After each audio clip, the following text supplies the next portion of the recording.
What's up, dreamers? So in this video, magpapalit tayo ng mga belt.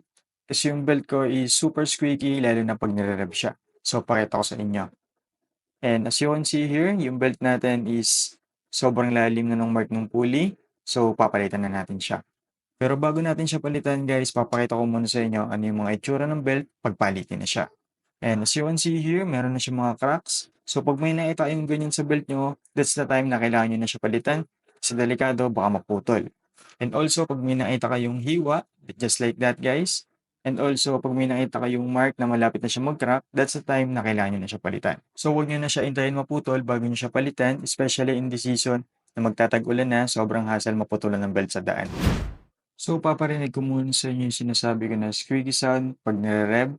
So start muna natin siya. So as you can see guys, naka-start na siya. So ngayon, paparinig ko sa inyo kung ano yung squeaky sound. So i-rev ko muna yung engine guys, then painggan yung maigi kung ano yung squeaky sound na sinasabi ko. Quiet kasi nga. Yes, oh. Narinig niyo?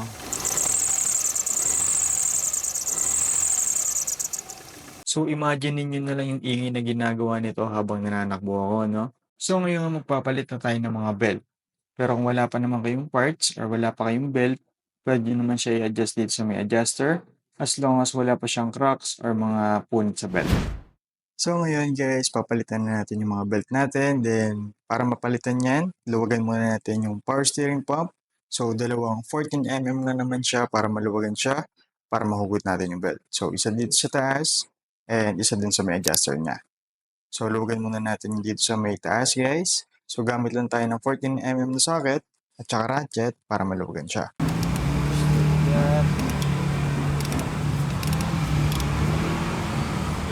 And pag maluwag na, pwede na natin siya kamayin para mas maluwag. So pag naluwagan na natin yung dito sa taas guys, punta naman tayo dito sa baba. Yan. So ito yung isang 14mm. Yan yung luluwagan natin kasi yun yung adjuster niya. So if hindi pa kayo magpapalit ng belt, pwede nyo siya skipan sa may adjuster. Next naman is luluwagan na natin yung pinaka-adjuster ng power steering pump. So gamit lang tayo ng dip socket na size 14 and ratchet. And also nga pala guys, tip lang. So huwag nyo muna iikutin pag hindi pa napasok maigi yung pinaka-dip socket natin. Kasi medyo maliit lang yung pinaka-head ng bolt. So there's a possibility na bumilig yung pinaka-head ng bolt. Pag niluwagin nyo agad at hindi pa nakapasok yung dip socket. So make sure na nakapasok yung dip socket bago nyo siya luwagan. So after natin maluwagan yung adjuster, pwede na ngayon natin ibaba yung pinaka-power steering pump. Just like that. So baba lang natin maigi para matanggalan natin yung pinaka-belt. And just like that, tatanggalan natin yung belt. So yung belt naman is nakapasok lang siya sa may crankshaft pulley at sa compressor. And ito na yun yung pinaka-belt natin. So as you can see here, medyo malalim na talaga yung pinaka-mark ng pulley natin, no? So kaya papalitan na natin siya. So after natin matanggal yung compressor belt, next naman natin tatanggalin is yung alternator belt. So dalawang 14mm lang yan. So isa dito sa may adjuster niya and also isa dito sa may ilalim na 14mm lang din. So yan yung luluwagan natin para matanggal natin yung alternator belt. So luwagan na natin. And also gumamit nga lang pala ako ng 14mm na combination para maluwagan yung adjuster. Pag maluwag na, pwede natin siya kamayin. Then try natin kung maangat na siya. So hindi pa. So kailangan pala natin tanggalin yung pinaka-bolt kasi tumatama na siya dito sa may pinaka-adjuster. So tanggalin muna natin. And after natin matanggal yung 14mm na bolt dito sa adjuster, luluwagan ko naman yung 14mm na nut dito sa baba. Then try na natin tanggalin yung belt. So tip lang sa pagtanggal ng belt, kung nahihirapan kayo, hilahin nyo siya sa pinaka-belt. So yan.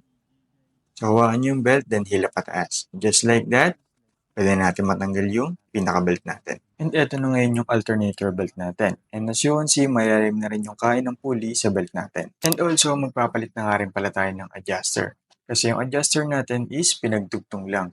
So nakakita tayo ng adjuster na sakto para sa 90 amperes na alternator, kaya magpapalit na rin tayo. So tara, palitan natin. And eto na ngayon yung belt natin. So ang part number niya is 5PK 1165 at yung bago naman natin nakuha is 5PK 1170. So sobrang liit lang ng difference nila, no? So sukatin natin. So sa pagsukat naman, pagtabihin nyo lang sila and hawakan nyo magkabilang dulo. And as you can see, sobrang liit lang ng difference nila. Yan. So yung ikakabit natin ngayon is 5PK 1170 kasi may adjuster naman yan. So pwede kayong lumaki Huwag na lang kayo sumobra sa 1170, pero pwede kayong bumaba sa 1165. Ito na ngayon yung condition ng belt natin. As you can see here, malapit na siya mag-crack at sobrang lalim na ng kain ng pulley, kaya siya nag-i-squeak. So, ito naman yung bago nating belt. So, compare natin silang dalawa.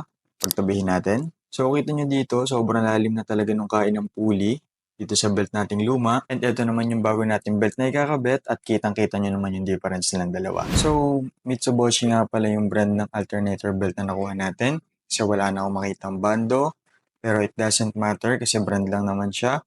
And yung part number niya is 4PK830. At yung luma naman natin is 4PK825. So, nagtaas ulit tayo ng 0.5 or 5. Pero it doesn't matter kasi may adjuster naman tayo. So ngayon, kakabit na natin yung mga belt and mauuna nga pala yung alternator belt kasi siya yung nasa dulo. So sa pagkakabit naman, kakabit ko lang siya ng paganito para sa susunod na magpapalit tayo ng belt is madali natin mababasa yung part number. And also, nakabit ko na nga rin pala yung bagong adjuster. Yan, so 2 bolt lang naman yan. Sa paglalagay naman ng belt, gumawa ako ng mini diagram na makakatulong sa atin para mas madalian tayo. So yung belt, kailangan nakapasok siya sa may alternator pulley, sa water pump pulley, at sa crankshaft pulley. So make sure nyo lang na nakapasok maigi yung belt sa mga pulley bago natin higpitan. So a little trick para mas ma-stretch natin yung belt is gagamit tayo ng power handle or pwede ring extension or kahit anong available nyo na mahabang bagay na pwede maikalang sa alternator. So i-stretch lang natin maigi yung belt. So tamang stretch lang, huwag ganong sobrang stretch kasi baka masira naman yung mga pulley. So pag na-stretch na natin at okay na yung tension niya, pwede na natin higpitan yung tensioner na bolt. So 14mm lang ulit yan. So higpitan na natin. And pag mahigpit na, check nyo naman kung okay na yung tension niya. And okay na to. Next naman, isihigpitan na natin yung nut dito sa may ilalim ng alternator para hindi natin makalimutan. So 14mm lang yan, then gamitan tayo ng tip socket at ratchet. So dito, naikabit ko na nga pala yung power steering belt natin or yung compressor belt, and ito yung diagram niya. So make sure na nakapasok sa compressor pulley, sa power steering pulley, at sa crankshaft pulley yung belt. So make sure na nakapasok maigi bago natin higpitan. So ngayon, hihigpitan na natin yung power steering belt or yung compressor belt. So same trick lang ulit, gamit lang tayo ng power handle para ma-stretch yung belt. Kung kitang-kita nyo kung gaano kadali na stretch yung belt, guys. So ang pinaka-tricky part lang dito is kung paano natin hihigpitan yung adjuster niya. So medyo mahirap lang to, lalo na kung mag-isa kayo. Kasi yung pinaka-ulo ng adjuster is medyo manipis, kaya may tendency na bumilog. So make sure nyo lang na maipasok nyo muna yung dip socket bago nyo siya ikutin or higpitan. And after natin mahigpitan yung adjuster, next naman natin hihigpitan is yung 14mm dito sa taas. And so ngayon guys, nalagay na natin yung belt, dalawa na sila. Yan, so yan guys. So dito, nalagay na natin, may na yan. Then, so ngayon guys, try natin siyang start, then tignan natin kung meron pa din. Okay, so tara, start natin.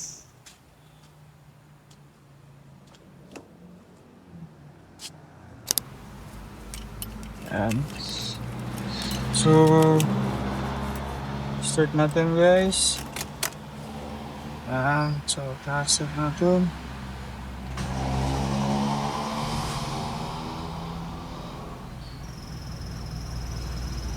Start na siya guys. Yan, so natin belt. Yan, so ito na guys. Yan, no? Yes. Try natin. Hindi pa siya.